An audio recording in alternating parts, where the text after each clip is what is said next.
Arithmetic progression base பண்ண question பார்க்க போறாங்க. கேள்வி என்ன கொடுத்துருக்காங்கன்னா the value of 15 square 16 square 17 square dot 28 square வரைக்கும் உள்ள வேல்யூ என்னன்னு கேட்கறாங்க. நார்மலா இதை சிம்பிளா எப்படி சிம்பிளா இல்ல சும்மா சொல்றேன். பேசிக்கா எப்படி சால்வ் பண்ணணும்னா 15 square 225 16 square 256 up to 28 square வரைக்கும் எழுதி இதை ஆட் பண்ணி நம்ம அந்த வேல்யூ சொல்லணும். அது எவ்வளவு பெரிய விஷயம். அதனால நம்ம ஃபார்முலா சப்ஸ்டிட்யூட் பண்ணி நம்ம இந்த இடத்துக்கு சால்வ் பண்ணோம். இங்க ஒரு விஷயம் நீங்க கவனிச்சு பாத்தீங்கன்னா 15 ஸ்கொயர்ல இருந்து 28 ஸ்கொயர் வரைக்கும் தான் இருக்கு. நம்ம ஃபார்முலா யூஸ் பண்ணும்போது என்ன மெத்தட் யூஸ் பண்ணோம் அதை நான் சொல்றேன்.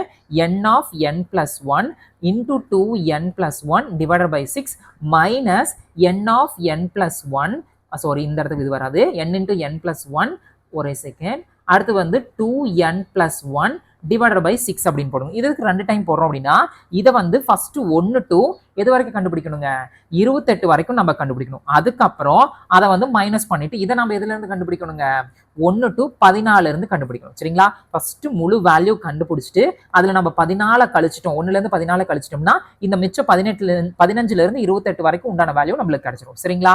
இப்ப பாருங்க இங்க என்னங்கிறது நம்ம என்ன எடுப்போம் எப்போதுமே இந்த லாஸ்ட் வேல்யூ தான். So 28 into 28 plus 1 29 into 2 28 56 56 plus 1 57 வகுத்தல் 6 மைனஸ் இதுல வந்து என்னவா எடுக்கணுங்க 14 எடுக்கணும். 14 இன்டூ 15 இன்டூ 2 14 28 28 பிளஸ் 1 29 வகுத்தல் 6. சரிங்களா? புரிஞ்சதுல என்ன பண்ணிருக்கேன்னு அதாவது இதுல 28ன்னு இருக்கும். அதைத்தான் வந்து n எடுக்கணும். அப்ப 28 பிளஸ் 1 29 இது வந்து 2 28 பிளஸ் 1 57 வரும். இதுல 14 எடுக்கணும். எதனால இப்படி பண்றோம்? ஃபர்ஸ்ட் 1 to 28 என்னன்னு கண்டுபிடிச்சிட்டு அதுக்கப்புறம் நம்ம 1 to 14 மைனஸ் பண்ணிட்டோம் அப்படின்னா அந்த 15 to 28 வேல்யூ நம்மளுக்கு வந்து கிடைச்சிடும். ஏன்னா 14 போயிடுது. அப்ப மிச்சம் 15ல இருந்து 28 வரைக்கும் நம்ம கண்டுபிடிச்சலாம். டைரக்டா இந்த மாதிரி கண்டுபிடிக்க முடியுமா அப்படின்னு கேட்டா டைரக்டா நம்ம வந்து கண்டுபிடிக்க முடியாது. ஸோ நம்ம இந்த மாதிரி தான் கண்டுபிடிச்சாகணும். சரிங்களா? இப்போ நம்ம சால்வ் பண்ணலாம்.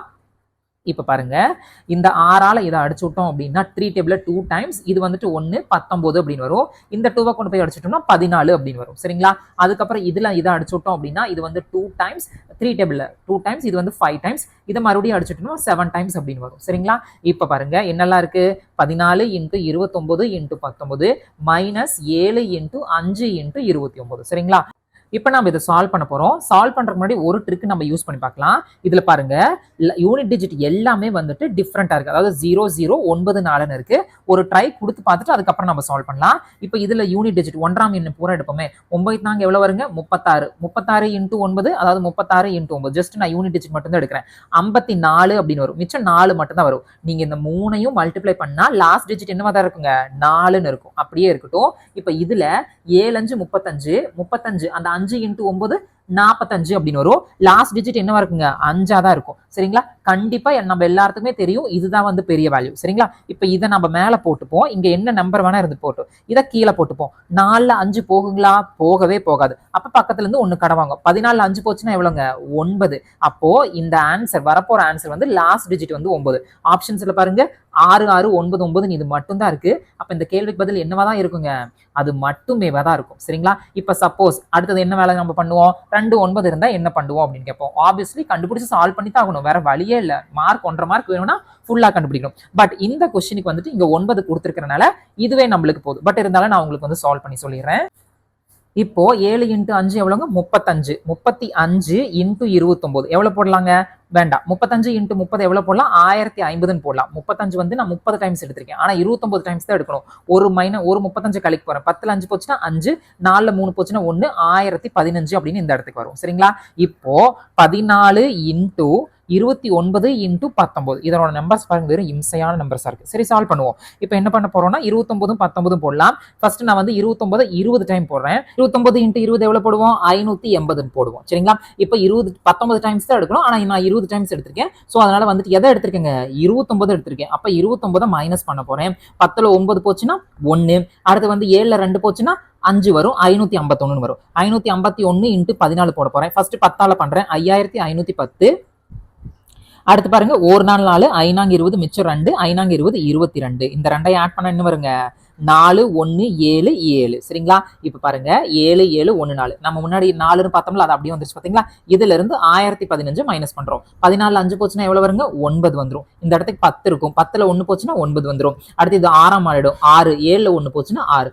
அவ்வளவுதான். இப்ப இந்த கேள்விக்கு பதில் என்னங்க 6 6 9 9. சரிங்களா? ரொம்ப எளிமையான கேள்விலாம் கண்டிப்பா நான் சொல்லவே மாட்டேன். இட் இஸ் அ கால்குலேட்டிவ் தான். கால்குலேட்டிவா இருக்கிற மாதிரி தான் இருக்கு. பட் நாம தான் அதை வந்து எளிமைப்படுத்தணும். எப்படி எளிமைப்படுத்தணும் அப்படின்னா இந்த மாதிரி வே ஆஃப் சால்விங் நம்ம கொண்டு வரணும். இப்போ சப்போஸ் உங்களுக்கு இது புரிஞ்சிருந்தது அப்படின்னா புரியுற மாதிரி தான் சொல்லி கொடுத்துருக்கேன். சில பேர் கஷ்டமா இருந்தீங்கன்னா நீங்க டைரக்டா மல்டிப்ளை பண்ணிக்கங்க. மொத்தத்துல ஆன்சர் கரெக்டா கொண்டு வந்தா சரி. அந்த உங்களோட சமயோசித புத்தியை பயன்படுத்தினீங்க அப்படின்னா இந்த யூனிட் டிஜிட் மட்டும் வெறும் மல்டிப்ளை பண்ணி அதை மைனஸ் பண்ணி இதுதான் ஆன்சர்னு கொண்டு வர முடியும். இதுதான் வந்துட்டு ஒரு டாப்பருக்கும் ஐ மீன் கொஞ்சம் முன்னாடி இருக்கிறவங்களுக்கும் பின்னாடி இருக்கிறவங்களுக்கும் உள்ள ஒரு வித்தியாசமே. வேறலாம் ஒன்றும் மேஜர் டிஃபரன்ஸ் எல்லாம் இல்லை. சரிங்களா? நம்ம சால்வ் பண்ற விதம், பிராக்டிஸ் பண்ற விதம், யோசிக்கிற விதம், இதுதான் வந்து ஒருத்தர் முன்னையும் ஒருத்தர் பின்னையும் கொண்டுட்டு போகும். சரிங்களா? ஸோ இந்த மாதிரி சால்வ் பண்ணி பழகிங்க. அதெல்லாம் இங்க ரெகுலரா பண்ணீங்கன்னா எக்ஸாம் ஹாலில் சூப்பரா பண்ணிடலாம். சரிங்களா? இங்கேயே கொஞ்சம் நார்மலா பண்றீங்க அப்படின்னா எக்ஸாம் ஹாலில் கண்டிப்பா நார்மலா தான் பண்ணுவோம். ஏன் அப்படின்னா எக்ஸாம் ஹாலில் லைட்டா அந்த ஒரு ப்ரெஷர் இருக்கும். இங்க ஃப்ரீ மைண்ட்ல இருக்கும்போது என்னெல்லாம் ப்ராக்டிஸ் பண்றீங்களோ அது அங்க ஹெல்ப் பண்ணும். சரிங்களா? அதுக்கு தான் வந்துட்டு டெய்லி ப்ராக்டிஸ் டெய்லி பண்ணுங்கன்னு சொல்றேன். சரிங்களா?